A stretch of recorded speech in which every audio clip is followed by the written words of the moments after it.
ಮಂಜುನಾಥಾಯ ನಮಃ. ಪೂಜ್ಯ ಕಾವಂದರ ಆಶೀರ್ವಾದವನ್ನು ಬೇಡಿಕೊಳ್ಳುತ್ತಾ ನೆರೆದಿರೋ ಅಂತ ಕರ್ನಾಟಕ ಸರ್ಕಾರದ ಗೌರವಾನ್ವಿತ ಸಭಾಪತಿಗಳಾದಂಥ ಯು ಟಿ ಖಾದರ್ ಅವರು ಹಾಗೂ ಉಪನ್ಯಾಸಕರಿಗೆ ಮತ್ತು ಪತ್ರಕರ್ತರಿಗೆ ವಂದಿಸುತ್ತಾ, ನಾನು ಸಂಪರ್ಕ ಮಾಡೋಕ್ಕಾಗಿರಲಿಲ್ಲ. ತಿಳಿಸ್ಕೊಟ್ಟು ಸಂಪರ್ಕ ಮಾಡಿದ್ಮೇಲೆ ನಾನು ಇಲ್ಲಿ ರಿಜಿಸ್ಟ್ರೇಷನ್ ಮಾಡ್ಕೊಂಡು ಬರ್ತೀನಿ. ಬಂದ ತಕ್ಷಣ ನನಗೆ ಬೇರೆ ಥರದ ಆಲೋಚನೆಗಳಿರುತ್ತೆ. ಇಲ್ಲಿಗೆ ಬರಬೇಕಾದ್ರೆ ತುಂಬ ಏನೇನೋ ಕಲ್ಪನೆಗಳಿರುತ್ತೆ. ನಾನು ಬಂದ ತಕ್ಷಣ ಮೋಟರ್ ರಿವೈಂಡಿಂಗ್ಗೆ ಡೈರೆಕ್ಟು ಬಿಟ್ಬಿಡ್ತಾರೆ. 30 ದಿನದಲ್ಲಿ ನಾನು ಎಲ್ಲದು ಅದನ್ನು ಹೆಂಗೆ ವರ್ಕ್ ಆಗುತ್ತೆ ಅನ್ನೋದನ್ನು ತಿಳಿಸ್ಕೊಡ್ತಾರೆ. ಅದಾದಮೇಲೆ ಬೇಸಿಕ್ಕಾಗಿ ಸಿಂಗಲ್ ಫೇಸ್ ಮೋಟ್ರ್ಗಳಿಂದ ಸ್ಟಾರ್ಟ್ ಮಾಡಿ ಕೆಲವೊಂದು ಟ್ರೈನಿಂಗ್ನ ಕೊಡ್ತಾರೆ. ಅದು ಎಕ್ಸ್ಪ್ಲೈನ್ ಡೆಮೋ ಮುಖಾಂತರ.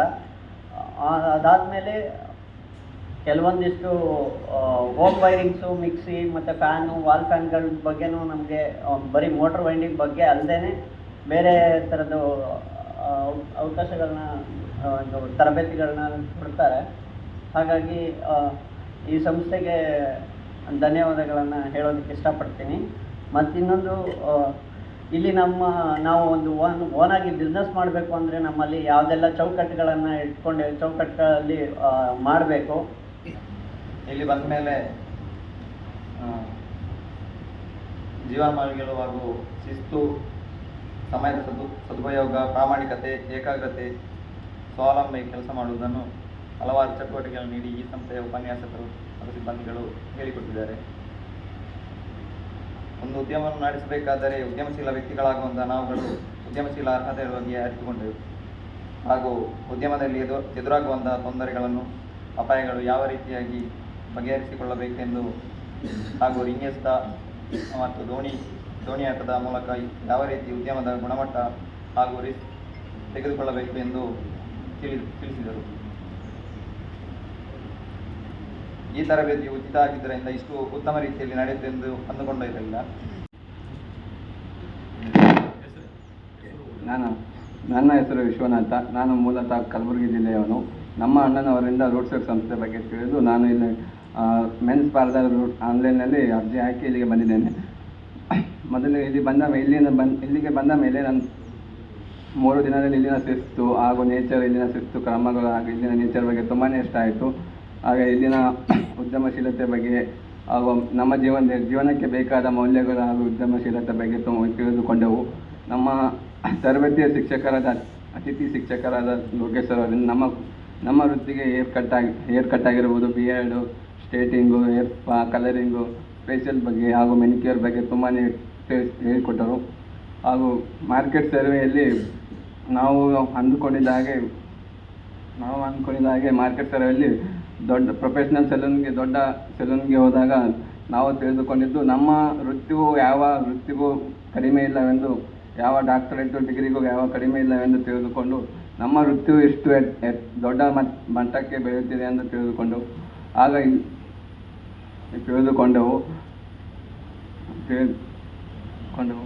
ಆಗ ನಾನು ಇಲ್ಲಿಗೆ ಬಂದ ಮೇಲೆ ನನಗೂ ಏನೂ ಅಷ್ಟೊಂದು ಗೊತ್ತಿರಲಿಲ್ಲ. ನಾವು ಇಲ್ಲಿ ಬಂದ ಮೇಲೆ ಇಲ್ಲಿನ ಶಿಸ್ತು ಕ್ರಮಗಳನ್ನು ಹಾಗೂ ಇಲ್ಲಿಂದ ಎಲ್ಲ ಕಲಿತು ಇಲ್ಲಿಂದ ಹೆಚ್ಚು ಕಲಿತು ಮುಂದೆ ದೊಡ್ಡ ಪ್ರೊಫೆಷ್ನಲ್ ಆಗಿ ದೊಡ್ಡ ಓನ್ ಶಾಪ್ ಮಾಡೋಣ ಅಂತ ಒಂದು ಹುಮ್ಮಸ್ಸು ಬರ್ತಾ ಇದೆ. ಇಲ್ಲಿಂದ ಕಲಿತ ಮೇಲೆ ಇಷ್ಟೇ ನಾನು 1-2 ಭಾಷಣ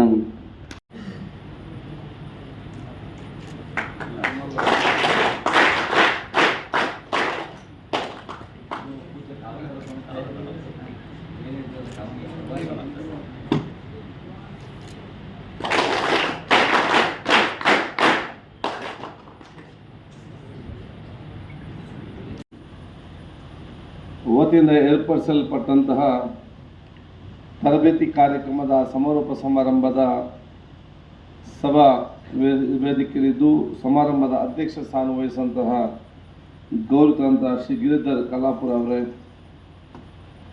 ಈ ಕಾರ್ಯಕ್ರಮದಲ್ಲಿ ಉಪಸ್ಥಿತರಿದ್ದು ತಮಗೆಲ್ಲರಿಗೂ ಕೂಡ ತಮ್ಮ ವಿಶೇಷವಾದ ಸಹಕಾರ ಮಾರ್ಗದರ್ಶನ ನೀಡಿದಂತಹ ಸಲ್ಲಿಸಲಿಕ್ಕೆ ಬಯಸ್ತೇನೆ. ಅವಕಾಶಗಳು ಸಿಕ್ಕುವುದು ಬಹಳಷ್ಟು ಕಡಿಮೆ. ಹಾಗೆ ಶ್ರೀ ಕ್ಷೇತ್ರ ಧರ್ಮಸ್ಥಳದ ಅಧೀನದಂತ ರೂಟ್ ಸೆಟ್ ಸಂಸ್ಥೆಯವರು ಈ ಒಂದು ಟ್ರೈನಿಂಗ್ ಅವಕಾಶವನ್ನು ಕೊಟ್ಟಾಗ ಅದರ ಸದುಪಯೋಗವನ್ನು ಪಡೆದುಕೊಂಡು ಭವಿಷ್ಯದಲ್ಲಿ ನಿಮಗೂ ಕೂಡ ಆ ಸ್ವಾಭಿಮಾನ ಬದುಕಾಣಿಕೆ ಬೇಕಾಗುವಂತಹ ತರಬೇತಿ ಮಾಡಲಿಕ್ಕೆ ನಾವೇನು ಮನಸ್ಸು ಮಾಡಿ ಇಲ್ಲಿಗೆ ಬಂದು ಇದರ ಪ್ರಯೋಜನ ಪಡ್ಕೊಂಡಿದ್ದೀರಿ. ಮುಂದಿನ ದಿನಗಳಲ್ಲಿ ನಿಮ್ಮ ಜೀವನ ಬದಲಾವಣೆ ಮಾಡಲಿಕ್ಕೆ ಒಂದು ದೊಡ್ಡ ಮಟ್ಟದ ಕಾಲಘಟ್ಟ ಅಂತ ಹೇಳಲಿಕ್ಕೆ ನಾನು ಇವತ್ತು ಇಚ್ಛಿಸ್ತೇನೆ. ನಾನೆಲ್ಲ ನಮ್ಮ ಸೋದರ ಮಿತ್ರರಿಗೆ ಹೇಳುದು, ಬಡತನದಲ್ಲಿ ಹುಟ್ಟಬಹುದು, ಆದ್ರೆ ಬಡತನದಲ್ಲಿ ಸಾಯ್ಬೇಕಂತ ಯಾರು ಕೂಡ ಹೇಳಿಲ್ಲ. ನಿಮ್ಮ ಬಡತನ ಕಷ್ಟವನ್ನು ದೂರ ಮಾಡಿ ನಿಮ್ಗೆ ಒಂದು ಸ್ವಾಭಿಮಾನದ ಬದುಕು, ನಿಮ್ಮ ತಂದೆ ತಾಯಿಗಳಿಗೆ ನೆಮ್ಮದಿಯ ಜೀವನ ಕೊಡಬೇಕಾದ್ರೆ ಈ ರೀತಿಯ ಆ ಟ್ರೈನ್ ಅನ್ನು ಪಡೆದು ಸಮಾಜದಲ್ಲಿ ತಾವು ಪ್ರಮುಖರಾಗಿ ಮುಂದೆ ಬರುವಂತಹ ಅವಕಾಶಗಳು ಶ್ರೀ ಕ್ಷೇತ್ರ ಧರ್ಮಸ್ಥಳದ ಪರಮಪೂಜ್ಯ ಕಾವಂದರ ಮಾತು ಆಶೀರ್ವಾದದಲ್ಲಿ ರೂಢಿಸಲು ಕೊಡ್ತಾ ಇದೆ ಅಂತ ಹೇಳಲಿಕ್ಕೆ ನಾನು ಇವತ್ತು ಬಯಸ್ತೇನೆ. ಈ ಒಂದು ಕಾರ್ಯಕ್ರಮವು ಪರೋಕ್ಷವಾಗಿ ಈ ಒಂದು ಸಮಾಜವನ್ನು ಒಂದು ಕಡೆಯಿಂದ ಇನ್ನೊಂದು ಕಡೆಗೆ ತಗೊಂಡು ಹೋಗುವಂತಹ ಆ ಮಾರ್ಗದರ್ಶನ ಕೊಡುವಂತಹ ಒಂದು ಸಂಸ್ಥೆ ಅಂತ ಹೇಳಲಿಕ್ಕೆ ನಾನು ಇಚ್ಛಿಸುವಂಥದ್ದು. ನಾವು ಯಾವಾಗಲೂ ಹೇಳ್ತಾ ಇದ್ದೇವೆ, ಒಬ್ಬನಿಗೆ ನಾವು ಮೀನು ಕೊಡುವ ಬದಲು, ಮೀನು ಕರಿ ಮಾಡಿ ಕೊಡುವ ಬದಲು ಮೀನನ್ನು ಹಿಡಿಲಿಕ್ಕೆ ಕಳಿಸಿದ್ರೆ ಒಳ್ಳೆಯದಂತೆ. ಯಾಕಂತ ಹೇಳಿದ್ರೆ ಅವನಿಗೆ ಅವ ಮೀನು ತಿನ್ಲಿಕ್ಕೆ ಕೊಟ್ಟ ಒಂದು ಸಮಾಪ್ತಿ ಮುಗಿಸ್ತಾರೆ, ನೆಕ್ಸ್ಟ್ ಏನ್ ಮಾಡ್ಬೇಕಂತ ಗೊತ್ತಾಗುತ್ತಿಲ್ಲ. ನಿಮ್ಗೆ ಮೀನು ಇಳಿಸ್ಲಿಕ್ಕೆ ಕಳಿಸಿದ್ರೆ ಯಾವಾಗ ಬೇಕು ಕಷ್ಟ ಬಂದಾಗ ನೀವು ಹೋಗಿ ಮೀನು ಹಿಡಿದು ಬಂದು ತಮ್ಮ ಜೀವನ ಸಾಗಿಸ್ಲಿಕ್ಕೆ ಆಗ್ತದಂತೆ. ಮತ್ತೆ ರುಡ್ಸೆಟ್ ಸಂಸ್ಥೆಯಲ್ಲಿ ನಿಮ್ಗೆ ಮೀನನ್ನು ಕೊಡೋದು ಮಾತ್ರ ಅಲ್ಲ, ಮೀನು ಹೇಗೆ ಹಿಡಿಬೇಕಂತ ಕಲಿಸೋದು ಮಾತ್ರ ಅಲ್ಲ, ಮೀನಲ್ಲಿ ಸಿಗ್ತದಂತ ಕೂಡ ಕೆಲಸವನ್ನು ಆ ಸಂಸ್ಥೆಯಲ್ಲಿ ಮಾಡ್ತಾ ಇದ್ದಾರೆ ಅಂತ ಹೇಳಲಿಕ್ಕೆ ನಾನು ಭಾಷೆ. ಆದಾಗ ಇವತ್ತು 2 ತರಬೇತಿ ಕೇಂದ್ರಗಳು ಕೂಡ ಇದು ಅತ್ಯಂತ ನಿಮ್ಮ ಜೀವನದ ಒಂದು ಬದಲಾವಣೆ ತರುವಂತ ಟ್ರೈನಿಂಗ್. ಇದು ತಾವೆಲ್ಲ ಸದುಪಯೋಗಗೊಳ್ಳುತ್ತಿರುವ ವಿಶ್ವಾಸ ನನಗೆ ಖಂಡಿತವಾಗಿ ಇವತ್ತು ಇದೆ. ಮೋಟರ್ ವೈಡಿಂಗ್ ಕೂಡ ಅಷ್ಟು ಸಣ್ಣ ಕೆಲಸ ಅಲ್ಲ, ದೊಡ್ಡ ಮಟ್ಟದ ಮತ್ತು ಅತ್ಯಗತ್ಯ ಹೋಗುವಂತ ಇವತ್ತು ಕೆಲಸವಾಗಿದೆ. ದೊಡ್ಡ ದೊಡ್ಡ ಕಂಪನಿಗಳಿಗೆ, ದೊಡ್ಡ ದೊಡ್ಡ ಇಂಡಸ್ಟ್ರಿಗಳಿಗೆ ಇವತ್ತು ನಿಮ್ಮಂತಹ ಸ್ಕಿಲ್ ಟ್ರೈನಿಂಗ್ ಡೆವಲಪ್ಮೆಂಟ್ ಇರುವಂತಹ ಇವ ಸಮಾಜ ಮತ್ತು ಕೌಶಲ್ಯ ಇರುವಂತಹ ಮಾನವ ಸಂಪನ್ಮೂಲ ಅತಿ ಅಗತ್ಯ ಅಂತ ಹೇಳಲಿಕ್ಕೆ ನಾನು ಇವತ್ತು ಇಚ್ಛಿಸುವಂಥದ್ದು. ಇವತ್ತು ನಮ್ಮ ಸೆಲೂನ್ ಮತ್ತು ನಿಮ್ಮ ಇದು ಕೂಡ ಇವತ್ತು ನಮ್ಮ ಇದಕ್ಕೆ ಮೆನ್ಸ್ ಪಾರ್ಲರ್ ಇದು ಕೂಡ ಅತ್ಯಗತ್ಯ. ನಿಮ್ಮಷ್ಟು ಬಹುಶಃ ಅದು ಪ್ರಾಮುಖ್ಯತೆ ಬೇರೆ ಯಾರು ಕೂಡ ಸಿಗಲಿಕ್ಕೆ ಸಾಧ್ಯ ಇಲ್ಲ. ಪ್ರತಿಯೊಬ್ಬನಿಗೂ ಕೂಡ ಒಬ್ಬ ಮೆನ್ಸ್ ಪಾರ್ಲರ್ ಅವನು ಹೇರ್ ಕಟ್ಟಿಂಗ್ ಬೇಕೇ ಬೇಕು, ಇಲ್ಲದೆ ಅವನಿಗೆ ಹೋಗ್ಲಿಕ್ಕೆ ಸಾಧ್ಯ ಇಲ್ಲ. ಮಾರ್ಗದಲ್ಲಿ ಹೋಗ್ಬೇಕಾದ್ರೆ ಸರಿಯಾಗಿ ಹೋಗ್ಬೇಕಾದ್ರೆ ನಿಮ್ಮ ಯಾರು ಒಬ್ಬರು ಅವನಿಗೆ ಬೇಕೇ ಬೇಕು. ನನ್ನ ಮನೆಗೆ 5 ಗಂಟೆಗೆ ಬಂದಿದ್ದಾನೆ, ನನಗೆ 6:30 ಗಂಟೆ ಮನೆ ಬಿಟ್ಟಿದ್ದೇನೆ. ನಾನು ಬಂದಾಗ 1 ಗಂಟೆ, ಅವ್ನಿಗೆ ಫೋನ್ ಮಾಡಿದಾಗ ಪಾಪ 12 ಗಂಟೆಗೆ ನೈಟ್ ರಾತ್ರಿ ಫೋನ್ ಮಾಡಿದೆ, ನನಗೆ 6 ಗಂಟೆಗೆ ಹೋಗ್ಬೇಕು, 6 ಗಂಟೆಗೆ 5 ಗಂಟೆಗೆ ಅಂತ ನನಗೆ ಹೊರಗೆ ಹೋಗ್ಲಿಕ್ಕೆ ಟೈಮ್ ಸಿಕ್ಕುದಿಲ್ಲ. ಮತ್ತು ಅಲ್ಲಿ ಬಂದವ್ರು ಮಾತಾಡಿ ಇಲ್ಲಿ ಅವನು ಹೇರ್ ಕಟ್ ಮಾಡಿದ್ರೆ ಮಾತಾಡೇ ಬಾಕಿ ಬರೋರು. ಅದಕ್ಕಾಗಿ ಅವನೇ ಒಂದು ಬೆಳಿಗ್ಗೆ 5 ಗಂಟೆಗೆ ಬಂದು ಬಹುಶಃ ಇವತ್ತು ಅವರು ಪ್ರತಿಯೊಂದು ಮನೆಗೆ ಕೂಡ ಪ್ರತಿಯೊಬ್ಬರಿಗೂ ಕೂಡ ನಿಮ್ಮಂಥ ಒಬ್ಬರು ಇದ್ದೇ ಇರ್ತಾರೆ. ಯಾರು ನೀವು ಅತ್ಯಂತ ಪರಿಣಿತರಾಗಿ ನಿಮ್ಮದಲ್ಲೇ ಮತ್ತು ಅತ್ಯಂತ ಯಶಸ್ವಿ ಆಗಿದ್ದೀರಿ, ನೀವು ಎಷ್ಟೇ ದೊಡ್ಡ ಸ್ಥಾನಕ್ಕೆ ಹೋಗುವಂಥ ಅವಕಾಶ ಖಂಡಿತವಾಗಿ ಇವತ್ತು ಇದೆ. ಈ ನಮ್ಮ ಇಡೀ ದೇಶದಲ್ಲಿ ಆರ್ಥಿಕವಾದ ಮುಗ್ಗಟ್ಟಾಯಿತು, ಎಲ್ಲ ಬಿಸ್ನೆಸ್ ಎಲ್ಲ ಡೌನ್, ಎಲ್ಲ ಕಡೆಗೆ ಬಿಸ್ನೆಸ್ ಡೌನ್. ಬಿಸ್ನೆಸ್ ಡೌನ್ ಆಗೋದೊಂದು ಯಾವುದು ಮಾತ್ರ, ಬ್ಯೂಟಿಗೆ ಸಂಬಂಧಪಟ್ಟ ವಸ್ತು ಅದಕ್ಕೊಂದು ಕಡಿಮೆ ಆಗಲಿಲ್ಲ ಅಂದರೆ ಅದೆಲ್ಲ ಫುಲ್ಲು ಬಿಸ್ನೆಸ್. ಅದೊಂದು ಬಿಟ್ಟು ಊಟಕ್ಕೆ ಮತ್ತು ಬ್ಯೂಟಿಗೆ ಬಿಟ್ಟು ಬೇರೆಲ್ಲ ಲಾಸ್ ಅಲ್ಲ, ಈ ಎರಡಕ್ಕೆ ಎಲ್ಲಿಗೂ ಕಡಿಮೆ ಆಗಲಿಕ್ಕೆ ಇಲ್ಲೆಲ್ಲ ಜಾಸ್ತಿ ಆಗೋದು. ಸೊ ಆದ ಕಾರಣ ನಿಮಗೆ ದೊಡ್ಡ ಮಟ್ಟದ ಅವಕಾಶಗಳಿದೆ. ಇದನ್ನು ಸದುಪಯೋಗಪಡಿಸಿಕೊಂಡು ತಾವು ಮುಂದೆ ಹೋಗಿ ನೀವು ಒಂದು ಕಡೆ ಯಾವುದೇ ಒಂದು ಗ್ರಾಮೀಣ ಪ್ರಾರಂಭ ಮಾಡಿದ್ರು ಕೂಡ ಪ್ರಾಮಾಣಿಕತೆಯಿಂದ ಬದ್ಧತೆಯಿಂದ ತಮ್ಮ ಆ ಒಂದು ವ್ಯಾಪಾರ ಪ್ರಾರಂಭ ಮಾಡಿದರೆ ಖಂಡಿತವಾಗಿಯೂ ನಿಮಗೆ ಎಲ್ಲ ರೀತಿಯ ಅವಕಾಶ ಮಾತ್ರ. ಮತ್ತು ಕೆಲವೇ ದಿವಸ ನಿಮ್ಮ ಬೇರೆ ಬೇರೆ ಬ್ರಾಂಚನ್ನು ಹಾಕ್ತೀರಿ. UPಯಿಂದ ಡೆಲ್ಲಿಯಿಂದ ಬಂದವರು ಇಲ್ಲಿಂದ ಬಂದದ್ದೊಂದು ಕೇರ್ ಕಟ್ಟರಾಗಿ ಇವತ್ತು ಅವನು 2-3 ಅಂಗಡಿ ಅವನ ಕೈಯಲ್ಲಿದೆ. ಕೆಲವು 4-5 ಅಂಗಡಿಗಳಿದ್ದು ಅವನು ಇವತ್ತು ಇಲ್ಲಿ ಆ ಕೆಲಸ ಇವತ್ತು ಮಾಡ್ತಾರೆ. ಯಾಕೆ ಅಂತ ಹೇಳಿದರೆ ಅವರು ಬಹುಶಃ ಇಲ್ಲಿ ಬಂದು ಈ ಕೆಲಸವನ್ನು ಇವತ್ತು ಹಮ್ಮಿಕೊಂಡಿದ್ದು. ಸೊ ನಿಮ್ಗೆ ಕೂಡ ಇದು ಸದಾವಕಾಶ ಇದೆ ಅಂತ ಅರ್ಥ ಮಾಡಿಕೊಳ್ಬೇಕು. ಮತ್ತು ಸ್ವಲ್ಪ ಮಟ್ಟ ಎಕ್ಸ್ಪರ್ಟ್ ಆದರೆ ಮತ್ತೆ ಇವರು ಯಶಸ್ಸು ತಡಲಿಕ್ಕೆ ಸಾಧ್ಯ ಇಲ್ಲ. ನಾನು ಡೆಲ್ಲಿಯಲ್ಲಿ ನಮ್ಮ ಫ್ರೆಂಡ್ನೊಟ್ಟಿಗೆ ಹೋಗಿದ್ದೆ, ಅವನು ಹೋಗಿದ್ದ ದೊಡ್ಡ ಮಟ್ಟದ, ನಾನು ನೋಡ್ತಾ ಇದ್ದೆ. ಅವನು ಬರೇ ಅವನ ಹತ್ರ ಅಲ್ಲಿ ಆ ಕಟ್ಟಿಂಗ್ಗೆ ಅಪಾಯಿಂಟ್ಮೆಂಟ್ ಹೋಗಿ ಕ್ಯೂ ತೆಕ್ಕೊಂಡು ಹೋಗಬೇಕು. ಇಲ್ಲ ಅವ್ನು ಬಿಡೋದಿಲ್ಲ, ಅವ್ನು ಇಷ್ಟು ಗಂಟೆಗೆ ಬಂದು ಅಷ್ಟೇ ಗಂಟೆಗೆ ಹೋಗ್ಬೇಕು ಅಪಾಯಿಂಟ್ಮೆಂಟ್ ಪ್ರಕಾರ. ಇದಕ್ಕೆ ನಾನು ಸುಮ್ಮನೆ ನನ್ನ ಫ್ರೆಂಡ್ ಹೇರ್ ಕಟ್ಟಿಂಗ್ ಮಾಡ್ತಿದ್ದು ನಾನು ಸೈಡಲ್ಲಿ ಕೂತ್ಕೊಂಡಿದ್ದೆ. ನಾನು ಕೇಳಿದ್ದೆ ನಿಮಗೆ ಎಷ್ಟು ಸ್ಯಾಲರಿ ಕೊಡ್ತಾರಂತೇಳಿ. 75,000 ರೂಪಾಯಿಯನ್ನು TAD ಬಿಟ್ಟು ತಿಂಗಳಿಗೆ 75,000 ರೂಪೀಸ್ ಅವನಿಗೆ ಆ ಶಾಪಿನ ಅವನಿಗೆ ಒಬ್ಬನಿಗೆ ಕೊಡ್ತಾರೆ, ಅವನು ಎಕ್ಸ್ಪರ್ಟ್ ಆದ ಕಾರಣ. ಅವನು ಕಟ್ ಮಾಡೋ ಸೀಸನ್ ನಾನು ಬೆಲೆ ಕೇಳಿದ್ದೆ 65,000 ರೂಪಾಯಿ. ಅದರಲ್ಲಿ ಆ ಗೋಲ್ಡನ್ ಕಲರ್ ಇದ್ದು. ಸೊ ಅದು ನಿಮ್ಮ ಚಾಣಕ್ಯ ಮುಖಾಂತರ ನಿಮ್ಮ ಶ್ರಮದ ಮುಖಾಂತರ ನೀವು ಮೇಲೆ ಹೋಗುವಂಥ ಅವಕಾಶದಾಗುವಂಥ. ನಾನು ಮೊನ್ನೆ ಡೆಲ್ಲಿಗೆ ಹೋದಾಗ, ನಾನು ಈಗ ಮಾತಾಡ್ಲಿಕ್ಕೆ ಹೋದಾಗ ನಾನು ಅಲ್ಲೇ ಒಬ್ಬ ಕೂತ್ಕೊಂಡಿದ್ದ ಕ್ಯಾಶಲ್ಲಿ. ನಾನು ಕೇಳಿದ್ದೆ, ಆಗ ಅವನು ಹೇಳಿದ್ದ ಇವನು ಮೆಡಿಕಲಿಗೆ ಕಲಿತಿದ್ದ ಡಾಕ್ಟ್ರು, ಈಗ ಬಿಟ್ಟು ಇದಕ್ಕೆ ಬಂದಿದ್ದಾನೆ ಅಂತೇಳಿ. ನಾನು ಏನಂತ ಕೇಳಿದೆ. ಅವನು ಹೇಳಿದ ನನಗೆ JNU ಜವಾಹರ್ಲಾಲ್ ನೆಹರು ಯೂನಿವರ್ಸಿಟಿಯಲ್ಲಿ ಒಂದು ಮೆಡಿಕಲ್ ಸೀಟ್ ಸಿಗಬೇಕಾದಷ್ಟು ಸುಲಭ ಇಲ್ಲ, ಅಷ್ಟು ಹುಷಾರಿದ್ದರೆ ಮಾತ್ರ ಸಿಗ್ತದೆ. ನನಗೆ ಸಣ್ಣದಿಂದಲೂ ಕೂಡ ನನಗೆ ಹೇರ್ ಸ್ಟೈಲಿಸ್ಟ್ ಆಗಬೇಕಿತ್ತು ಇದಕ್ಕೆ.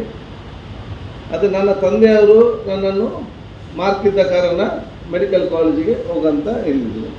ನನಗೆ ಮೆಡಿಕಲ್ ಸೇರಿಕೊಂಡು ಕೂಡ ನನಗೆ ಸಮಾಧಾನ ಅಂತ ಇರಲಿಲ್ಲ.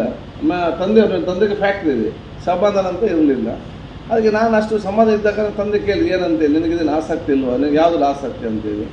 ಆಗ ಹೇಳಿದೆ ನನಗೆ ಡಾಕ್ಟ್ರಲ್ಲಿ ಆಸಕ್ತಿ ಇಲ್ಲ, ನನಗೆ ಹೇರ್ ಕಟ್ಟಿಂಗ್ ಮತ್ತು ಹೇರ್ ಸ್ಟೈಲಿಸ್ಟ್ ಆಗಬೇಕು, ಅದು ನನಗೆ ಆಸಕ್ತಿ. ಅದಕ್ಕೆ ತಂದೆ ಎಲ್ಲ ಅದು ಚಿಂತೆ ಇಲ್ಲ, ಬಿಡಾಗುತ್ತೆ, ನಿನಗೆ ಯಾವುದು ಖುಷಿ ಆಗ್ತದೆ ನೀನು ಆ ವೃತ್ತಿಯನ್ನು ಮಾಡಿಕೊಂಡು, ಅವನೊಬ್ಬನೇ ಹೋಗಿ ಇಬ್ಬರೇ ಹೋಗಿ ನಿಮಗೆ ಯಾವುದು ಖುಷಿ ಆಗ್ತದೆ ನೀನು ಆ ವೃತ್ತಿಯನ್ನು ಮಾಡಿಕೊಂಡು ಇಲ್ಲಿ ಅಲ್ಲಿ ಅವನನ್ನು ಮೆಡಿಕಲ್ ಕಾಲೇಜ್ ಬಿಡಿಸಿ ಇವನು ಅಂಡರ್ ಟ್ರೈನಿಂಗ್ಗೆ ಇವತ್ತು ಬಂದಿದ್ದಾನೆ. ಅದು ಒಬ್ಬೊಬ್ಬರ ಆಸಕ್ತಿ ಮುಖಾಂತರ ಹೋಗುವಂಥ ಒಂದು ವಿಚಾರ. ಸೊ ಎಲ್ಲ ಕೆಲಸಗಳಿಗೆ ಅದರದ್ದು ಗೌರವ ಇದೆ. ಅದನ್ನು ನಾವು ಟ್ರೈನಿಂಗ್ ಪಡೆದು ನೀವು ಯಾವ ರೀತಿ ಮುಂದೆ ತಗೊಂಡು ಹೋಗ್ತೀರಿ ಅದರ ಮೇಲೆ ಅವಲಂಬಿತವಾಗಿರುವ ಒಂದು ವಿಚಾರ ಇವತ್ತು ಆಗ್ತದೆ. ಆ ಪರಿಣಿತಿ ಅಂತ ಅವೆಲ್ಲ ಪಡ್ಕೊಂಡು ಹೋಗುವಂಥ ವಿಚಾರ ಇವತ್ತು ಮಾಡಬೇಕಂತ ನಾನು ಕೂಡ ಹೇಳಲಿಕ್ಕೆ ನಾನು ಇವತ್ತು ನಿಮ್ಮ ಆಸಕ್ತಿ ತೋರಿಸಿದ ಕೆಲಸ ತಾವು ಇವತ್ತು ಮಾಡಬೇಕು. And skill people are more ಇವತ್ತು ಅವರಿಗೆ ಅವಕಾಶಗಳು ಜಾಸ್ತಿ ಇದೆ. ನಮ್ಮ ವೈರಿಂಗ್ ಇರಲಿ, ಎಲೆಕ್ಟ್ರಿಷಿಯನಲ್ಲಿ ತಾವಿರಲಿ. ನಾನು ಫ್ಲೈಟಲ್ಲಿ ಹೋಗುವಾಗ ಈ ದೊಡ್ಡ ದೊಡ್ಡ ಕಂಪ್ನಿಯವ್ರು ಸಿಗ್ತಾರೆ ನಮಗೆ. ಆಗ ನನಗೊಂದು ಅಭ್ಯಾಸ ಇದೆ, ಅವ್ರನ್ನ ಫೋನ್ ನಂಬರ್ ತೆಕ್ಕೊಂಡು ನಮ್ಮಲ್ಲಿ ಕೆಲಸಕ್ಕೆ ಬರ್ತಾರೆ, ನಿಮ್ಮಲ್ಲಿ ರೆಫರ್ ಮಾಡ್ತೇನೆ, ಯಾವುದು ಕಂಪ್ಯೂಟರ್ BE ಇಂಜಿನಿಯರಿಗೆ ಕಂಪ್ಯೂಟರ್ ಸಂಘ ಕಲಿತವರಿಗೆ, BE ಇಂಜಿನಿಯರ್ ಕಲಿತವರಿಗೆ ಏನಾದರೂ ಕೆಲಸ ಇದೆ ಅಂತ ಯಾವುದು ಕೇಳಿದೆ ಅವನ ಹತ್ರ ಇಳ್ದುಕೊಂಡು ಬರುವಾಗ. ಅವನು ಹೇಳಿದ BE ಮತ್ತು PG ಮಾಡಿದವ್ರಿಗಿಲ್ಲ, 10th ಪಾಸ್ ಆಗಿ ITI ಮತ್ತು ನಿಮ್ಮ ಡಿಪ್ಲೊಮಾ ಮಾಡಿದವರಿಗೆ ನನ್ನಲ್ಲಿ ಅವಕಾಶ ಇದೆ ಅಂತ ಕೇಳಿದ. ದೊಡ್ಡ ಕಂಪನಿ ಅವನು. ನನಗೊಂದು ಆಸಕ್ತಿ ಆಯಿತು. ನನಗೆ ಅದೇನು BE ಕಲಿತವರಿಗೆ ಇದಿಲ್ಲ, ಇವರಿಗೆ ಅವಕಾಶಗಳಿದೆ ಅಂತೇಳಿ. ಆಗ ಅವ್ರು ಮಾತಾಡ್ತಾರೆ, ಈ ಡಿಪ್ಲೊಮಾ ಮತ್ತು 10th ಪಾಸ್ ಆಗಿ ಸ್ಕಿಲ್ ಟ್ರೈನಿಂಗ್ ಬಂದವರಿಗೆ ಕೆಲಸ ಕೊಟ್ಟರೆ ಭಾಳ ಶ್ರದ್ಧಾ ಭಕ್ತಿಯಿಂದ ಮತ್ತು ಪ್ರೀತಿಯಿಂದ ಕೆಲಸವನ್ನು ಮಾಡ್ತಾರೆ, ಕಮಿಟೆಡ್ ಇರ್ತಾರೆ. ಈ ಕಂಪ್ಯೂಟರ್ ಇಂಜಿನಿಯರ್ ಕಲ್ತವ್ನು ಬಂದು ಅವನು ಕುರ್ಚಿಯನ್ನು ಹಿಡ್ಕೋದಲ್ಲದೆ ಅವನು ಕೆಲಸ ಮಾಡೋ ವಿಷಯದಲ್ಲಿ ಅವನಲ್ಲಿ ಬಂದು ಸೀಟ್ ಎಲ್ಲಿದೆ ಸಮ್ಮಲ್ಲಿ ಇದನ್ನು ನೋಡಿದ ಅದನ್ನು ಬಿಟ್ಟು ಇವನು ನಮಗೆ ಕೆಲಸ ಮಾಡಲಿಕ್ಕೆ ಅವನಿಗೆ ಆಸಕ್ತಿ. ಸೊ ನಿಮ್ಮ ಮೇಲೆ ಜಾಸ್ತಿ ತಳಮಟ್ಟದಲ್ಲಿ ಜಾಸ್ತಿ ದೊಡ್ಡ ದೊಡ್ಡ ಕಂಪನಿಯವರಿಗೆ ನಿಮ್ಮ ಮೇಲೆ ದೊಡ್ಡ ಮಟ್ಟದ ವಿಶ್ವಾಸ ಇದೆ. ನೀವು ಒಂದು 2 ವರ್ಷ ಟ್ರೈನಿಂಗ್ ತಗೊಳ್ಳೋದೆ ಮತ್ತು ನೀವು ಎಲ್ಲಿ ಬಹುಶಃ ನೀವು ಕರೆಕ್ಟಾಗಿ 2 ವರ್ಷ ಎಲ್ಲಿ ಒಂದು ಕಂಪನಿ ಕೆಲಸ ಮಾಡಿದರೆ ಎಲ್ಲಿಯೂ ಕೂಡ ನಿಮಗೆ ಡಿಮಾಂಡ್ ಇರ್ಬೋದು. ಅಥವಾ ನಿಮಗೆ ಒಂದು ನಿಮ್ಮ ಗ್ರಾಮದಲ್ಲಿ ಒಂದು ಸಣ್ಣ ಮಟ್ಟದ ಮೋಟರ್ ವೈಂಡಿಂಗ್ ಶಾಪ್ ಆಗಿದ್ದರೆ ದೊಡ್ಡ ಮಟ್ಟದ ಬಿಸ್ನೆಸ್ ಬರುವಂಥ ಅವಕಾಶಗಳು ಇವತ್ತು ಖಂಡಿತವಾಗಿ ಇವತ್ತು ಆಗ್ತದೆ. ಈ ಬಹುಶಃ ಇವತ್ತು ರುಡ್ಸೆಟ್ ಅವರಿಗೆ ಒಂದು ಸದಾವಕಾಶ ಮಾಡಿ ಕೊಟ್ಟಿದ್ದಾರೆ. ಇದರ ಪ್ರಯೋಜನ ಪಡ್ಕೊಂಡು ಮುಂದೆ ಹೋಗುವ ಅತ್ಯಂತ ಯಶಸ್ವಿ ಆಗುವಂತಹ ದೊಡ್ಡ ಮಟ್ಟದ ವ್ಯಕ್ತಿತ್ವ ಅಂತವೆಲ್ಲ ಹಮ್ಮಿಕೊಳ್ಳುವಂಥ ವಿಚಾರ ಇವತ್ತು ಆಗಬೇಕಾಗ್ತದೆ. ತಾವಿವತ್ತು ಟ್ರೈನಿಂಗ್ ಆಗಿದ್ದೀರಿ, ಮುಂದೆ ಯಾವುದೋ ಕಂಪನಿ ಕೆಲಸ ಸಿಗ್ತದೆ, ಅಲ್ಲಿ ಅತ್ಯಂತ ಪ್ರಾಮಾಣಿಕತೆ ಮತ್ತು ಬದ್ಧತೆಯಿಂದ ಟ್ರೈನಿಂಗನ್ನು ತಾವಿವತ್ತು ಕೆಲಸ ಅಲ್ಲಿ ಮಾಡಿ ನೀವೇನು ಪ್ರಾಮಾಣಿಕತೆಯಿಂದ ನಿಮ್ಮ ಕೆಲಸವನ್ನು ನೀವು ಹೋದ ಕಂಪನಿಯಲ್ಲಿ ನೀವು ನಿರ್ವಹಿಸಿದರೆ ನಿಮಗೂ ಉತ್ತಮ, ಇನ್ನು ಬೇರೆ ಸೇರೋರಿಗೂ ಕೂಡ ಉತ್ತಮ ಆಗ್ತದೆ. ನನಗೂ ನಾನು ಸ್ವಲ್ಪ ಅನುಭವಿಸ್ತಾ ಆಗಿದೆ. ನಾವೆಲ್ಲ ಬೇರೆ ಬೇರೆಗೆ ಫೋನ್ ಮಾಡಿ ಕೆಲಸಕ್ಕೆ ಹೇಳ್ತೇವೆ. ಆಗ ನಮ್ಮ ಒಬ್ಬರು ಬಂದರು ಯುವಕರು, ಈಗ PUC ಕಂಪ್ನಿ ಮೆಕ್ಯಾನಿಕಲ್ ಇಂಜಿನಿಯರಿಂಗ್ ಕಲಿತು ಬಂದು ಎಲ್ಲಾದರೂ ಕೆಲಸ ಇದ್ದರೆ ಹೇಳಿ, ನಾವು ಬಡವರು ಕಷ್ಟದಲ್ಲಿದೆ ಅಂತ ಹೇಳಿದರು. ನಾನು ಇಬ್ಬರನ್ನು ಕೂಡ ಯಾರಿಗೆ ಫೋನ್ ಮಾಡೋದು, ಒಂದು MRPLಲ್ಲಿ ಒಂದು ಕಂಪನಿ ಅವರಿಗೆ ಫೋನ್ ಮಾಡಿ ಹೇಳಿದೆ, ಇಬ್ಬರು ಇದ್ದಾರೆ ಮಾಡಿ ಹೀಗೆ ಮೆಕ್ಯಾನಿಕಲ್ ಇಂಜಿನಿಯರಿಂಗ್ ಮಾಡಿ ಏನಾದರೂ ಒಂದು ಕೆಲಸ ಕೊಡಿ ಅವ್ರಿಗೆ. ಆಯಿತು ಕಾದರವ್ರಿಗೆ ಬನ್ನಿ ನಿಮ್ಮ ಜನ ಅಲ್ಲ ಕಲಿಸಿ ಅಂತ ಹೇಳಿದ್ವಿ. ಇಬ್ಬರನ್ನು ಕಲಿಸಿದೆ ನಾವು ಆಗ ML ಆಗಿ. 6 ತಿಂಗಳ ನಂತರ ಇನ್ನೊಬ್ಬ ಬಂದ ನನ್ನ ಹತ್ರ, ಎಲ್ಲಿ ನಾನು ಮೆಕ್ಯಾನಿಕಲ್ ಕಂಪ್ಲೀಟ್ ಆಗಿದೆಯೋ ಎಲ್ಲೊಂದು ಕೆಲಸ ಇದ್ದರೆ ಹೇಳಿ ಅಂತೇಳಿ. ನನಗೇನು ಯಾರು ಎಲ್ಲಿ ನೋಡಿ ಸಡನ್ ಇವೊಂದು ನೆನಪಾಯಿತು, ಇದೇ ಕಂಪನಿಗೆ ಒಂದು ಫೋನ್ ಮಾಡಿದೆ, ಅವ್ರು ಇಬ್ಬರಿಗೆ ಕೊಟ್ಟಿದ್ದಾನಲ್ಲ ಇವರಿಗೆ ಫೋನ್ ಮಾಡಿದೆ. ಏನಕ್ಕಾದ್ರೆ ಮಾತದೆ ಏನಿಲ್ಲ, ಇದು ಏನಾದರೂ ಒಂದು ಕೆಲಸದ ಒಳ್ಳೇದಿತ್ತು ಒಬ್ಬ ಹುಡುಗಿ ಇದ್ದಾನೆ, ಅದೊಂದು ಬೇಡ ನಮಸ್ಕಾರ. ಅದೇನು ಲಾಸ್ಟ್ ಟೈಮ್ ಇಬ್ಬರನ್ನು ಕಲಿಸಿದ್ದೀರಿ, ಹೌದು ಅವ್ರ ವಿಷಯ ಗೊತ್ತೇನು, ಅವ್ರು ನನ್ನ ಹತ್ರ ಬರುವಾಗ ಅವ್ರ ಕೆಲಸದವರು ನಾನು ದನಿ, ಕೆಲಸಕ್ಕೆ ಸೇರಿದ ನಂತರ ಅವರು ದನಿ, ನಾನು ಇವರ ಕೆಲಸ ಆಗುವಂಥ ಪರಿಸ್ಥಿತಿ ಆಗಿದೆ ಅಂತ ಒಂದು ವಿಚಾರ ಇರ್ತದೆ. ಏನು ಸಡನ್ ಎದ್ದು ಹೋಗೋದು, ನಾನು ಕೆಲಸ ಕೊಡ್ತೇನೆ ಸಡನ್ ಟೀ ಕಾಫಿಗೆ ಹೋಗೋದು ಹೇಳೋದಿಲ್ಲ, ಸಡನ್ ಒಂದು ಪ್ರಾಜೆಕ್ಟ್ ಕೊಟ್ಟರೆ ಒಂದು ವಾರ ಒಂದು ಕೆಲಸಕ್ಕೆ ಬರೋದಿಲ್ಲ. ಇನ್ನೊಬ್ಬ ನನಗೆ ನನ್ನ ಪ್ರಾಜೆಕ್ಟ್ ಕೊಟ್ಟಿದ್ದಾರೆ, ನಾನು 3 ತಿಂಗಳಲ್ಲಿ ಕೊಡಬೇಕು, ಇವನು 15 ದಿವಸ ಇಲ್ಲ, ಇವನೇ ಮನೆಗೆ ಫಾರಿನ್ಗೆ ಹೋಗಿದ್ದಾನೆ ಸೀದಾ. ನನಗೆ ಏನಾದರೂ ಹೇಳಿ ಆದರೂ ಹೋಗ್ಬೋದಲ್ಲ. ಯುವಕ ನಿಮ್ಮಿಂದ ಇಬ್ಬರಿಂದ ಎಷ್ಟು ಗಂಟೆಗೆ ಕೆಲಸ ಮಿಸ್ ಆಗ್ತದೆ. ಮತ್ತು ಅವ್ರೇನು ಮಾಡ್ತಾರೆ, ಈ ಊರಿನವ್ರು ಬೇಡ ಅಂದರೆ ಪರ ಊರದ್ದು ಯಾರು ಇಲ್ಲಿ ನಿಲ್ತಾನೆ ಅಂಥವ್ರಿಗೆ ಕೆಲಸ ಕೊಡ್ತಾರೆ. ಯಾಕೆ ಕಂಪನಿ ನಡೆಸ್ತಾನೆ, ಅವನು ಯಾರಿಗೆ ಕೆಲಸ ಬೇಕು ಅಂಥವ್ರಿಗೆ ಕೊಡೋದಲ್ಲದೆ ಈ ರೀತಿ ಕೊಡೋದು. ಅವ್ರು ಇಬ್ಬರಿಂದ ಎಷ್ಟು ಜನಕ್ಕೆ ಆಯಿತು, ಎಷ್ಟು ಯುವಕರಿಗೆ ಲೋಕಲ್ ತೊಂದರೆ ಆಯಿತು. ಅದಕ್ಕಾಗಿ ಕಂಪನಿಗಳು ನಾವು ಸ್ಥಳೀಯ ಮಟ್ಟವರಿಗೆ ಕೆಲಸ ಕೊಡಬೇಕಂತೇಳಿ ಭಾಳ ಒತ್ತಾಯ ಇತ್ತು. ದೊಡ್ಡ ದೊಡ್ಡ ಕಂಪನಿ MRPL ಇಂಟರ್ನ್ಯಾಷನಲ್ ಕಂಪನಿ ಅಂತೇಳಿ. ಆಗ ಅವರಿಗೆ ಸ್ಥಳ ಎಲ್ಲ ಕೊಡುವಾಗ ದೊಡ್ಡ ಕೂಗಿತ್ತು, ಕರ್ನಾಟಕದವರಿಗೆ ದಕ್ಷಿಣ ಕನ್ನಡದಲ್ಲಿ ಕೊಡಬೇಕು, ಕರ್ನಾಟಕದಲ್ಲಿ ಕೊಡಬೇಕಂತೇಳಿ. ಕಂಪನಿ ಎಲ್ಲ ಕಂಡೀಷನ್ಗೆ ಒಪ್ಪಿದ್ರು, ಈ ಒಂದು ಕಂಡೀಷನ್ ಬಿಟ್ಟು. ಕಂಪನಿ ಏನು ಹೇಳಿದ್ರು ಅಂತ ಹೇಳಿದ್ರು, ನನಗೆ ಗೊತ್ತಿದೆ, ನಾನೇ ಸರ್ಕಾರದಿದ್ದ ಕಾರಣ ಅವ್ರೇನು ಹೇಳಿದರು, ಬೇರೆಲ್ಲ ನಾವು ಕೊಡ್ತೇವೆ, ದೊಡ್ಡ ಮಟ್ಟದ ಇಂಜಿನಿಯರ್ ಮತ್ತು ದೊಡ್ಡ ಮಟ್ಟದ ಕೆಲಸಗಳನ್ನು ನಮಗೆ ಅದು ಅಪಾಯಿಂಟ್ಮೆಂಟ್ ಮಾಡಲಿಕ್ಕೆ ಅವಕಾಶ ಕೊಡಬೇಕು. ನಾವು ನಮ್ಮ ಸಂಸ್ಥೆ ನಡೆಸೋದು, ನಮ್ಮ ಅಭ್ಯರ್ಥಿಗಳು ನಮಗೆ ನೀವು ಕೊಡದಿದ್ದಲ್ಲಿ ನೀವು ಈ ಪ್ರದೇಶದವರನ್ನು ಮಾಡಿ ಇಂಥವ್ರು ಮಾಡಿ ಅಂತ ಹೇಳಿದರೆ ನಮಗೆ ಈ ರಾಜ್ಯವೇ ಬೇಡ, ನಾವು ತಮಿಳುನಾಡು ಮತ್ತು ಆಂಧ್ರಕ್ಕೆ ಅಥವಾ ಬೇರೆ ರಾಜ್ಯಕ್ಕೆ ನಾವು ಕಂಪನಿ ತೆಕ್ಕೊಂಡು ಹೋಗ್ತೇವೆ, ನಮಗೆ ಕಂಪನಿ ಮುಖ್ಯ ಇಲ್ಲ. ಯಾಕೆಂದರೆ ಈ ಒಂದು ವಿಚಾರದಿಂದಾಗಿ.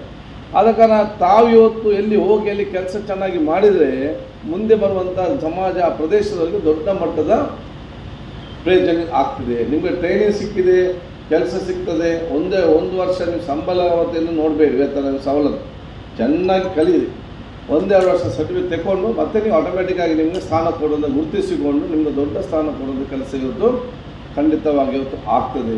ಆದ ಕಾರಣ ನೀವು ಬಹುಶಃ ಭವಿಷ್ಯದಲ್ಲಿ ಅತ್ಯಂತ ನಿಮ್ಮ ಈ ಒಂದು ಶಿಕ್ಷಣ ಜೊತೆಯಲ್ಲಿ ಸಮಾಜದಲ್ಲಿ ಹೇಗೆ ಎಲ್ಲ ಕಷ್ಟಗಳನ್ನು ನಿಭಾಯಿಸಿಕೊಂಡು ಮುಂದೆ ಹೋಗಬೇಕಂತ ಹೇಳಿ ಕೂಡ ಈ ರೋಡ್ ಸೆಟ್ನಲ್ಲಿ ಇವತ್ತು ಟ್ರೈನಿಂಗ್ ಇದೆ ಅಂತ ಹೇಳಲಿಕ್ಕೆ ನಾನು ಇವತ್ತು ಇಚ್ಛಿಸುವುದು. ಬರೀ ನಿಮ್ಮ ಕೌಶಲ ಅಭಿವೃದ್ಧಿ ಮಾತ್ರ ಅಲ್ಲ, ಈ ಒಂದು ನಿಮ್ಮ ಕೆಲಸ ಕಾರ್ಯಗಳು ಮಾಡುವಾಗ ಜೀವನದಲ್ಲಿ ಯಾವ ರೀತಿ ಕಷ್ಟ ಏನು ಬರೋದು ಯಾರಿಗೂ ಉಳಿಸಲಿಕ್ಕೆ ಸಾಧ್ಯ ಇಲ್ಲ. ಬರುವಂಥ ಕಷ್ಟಗಳು ನಿಮಗೆ ಮಾತ್ರ ಅಲ್ಲ, ಅತ್ಯಂತ ದೊಡ್ಡ ಶ್ರೀಮಂತರಿಗೆ ಬರ್ತದೆ, ಅತ್ಯಂತ ಕಡು ಬಡವರಿಗೆ ಕೂಡ ಬರ್ತದೆ. ಬಂದಂಥ ಸಮಸ್ಯೆ ಕಷ್ಟವನ್ನು ಧೈರ್ಯವಾಗಿ ಎದುರಿಸಿಕೊಂಡು ಹೇಗೆ ಮುಂದೆ ಹೋಗಬೇಕು, ಅದು ನಮ್ಮ ಜೀವನ. ಆ ಒಂದು ವೃತ್ತಿ, ಆ ಒಂದು ವಿಶೇಷವಾದ ತರಬೇತಿ ಕೂಡ ನಿಮಗೆ ಸಿಕ್ಕಿದೆ.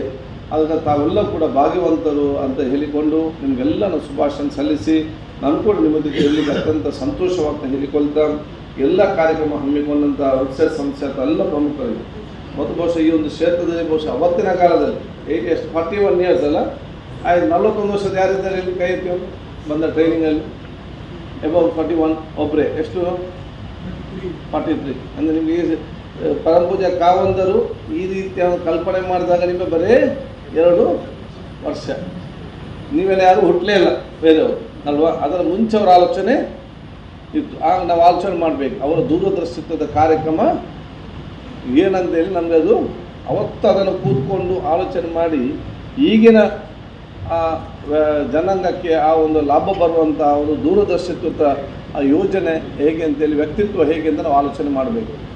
ಅದನ್ನು ಮಗ ಸರ್ಕಾರ ಮತ್ತೆ ಮಾಡ್ತದೆ, ಅದನ್ನು ನೋಡಿಕೊಂಡು ಮಾಡ್ತದೆ. ಅದು ಒಮ್ಮೆ ಅದನ್ನು ಸ್ಟಾರ್ಟ್ ಮಾಡಲಿಕ್ಕೆ, ಆ ಚಿಂತನೆ ಬರಲಿಕ್ಕೆ, ಆಲೋಚನೆ ಬರಲಿಕ್ಕೆ, ಆ ಧೈರ್ಯತೆ ಕೊಡೋದು ಸಮಾಜಕ್ಕೆ ಅದನ್ನು ಅನುಷ್ಠಾನ ಮಾಡುವಂಥ ಒಂದು ವ್ಯಕ್ತಿತ್ವ ಅಲ್ಲ, ಆ ವ್ಯಕ್ತಿತ್ವಕ್ಕೆ ಅದು ಅತ್ಯಂತ ದೊಡ್ಡ ವ್ಯಕ್ತಿತ್ವ ನಾವು ಇವತ್ತು ಹೇಳಲಿಕ್ಕೆ ಇಚ್ಛಿಸುವಂಥದ್ದು.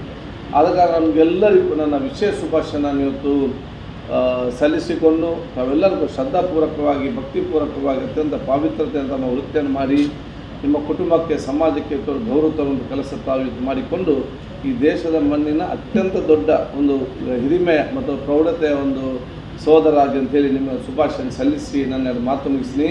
ಜೈ ಹಿಂದ್.